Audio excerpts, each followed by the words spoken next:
আসসালামু আলাইকুম। সবাই এই ভিডিওটা সম্পূর্ণ দেখার চেষ্টা করবেন।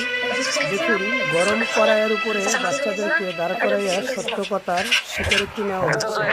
কিন্তু বিষয়টা কেন? সম্পূর্ণ ভিডিও দেখার অনুরোধ রইল। সম্পূর্ণ ভিডিও দেখবেন, দেখার পর আপনাদের মতামত অবশ্যই জানাবেন।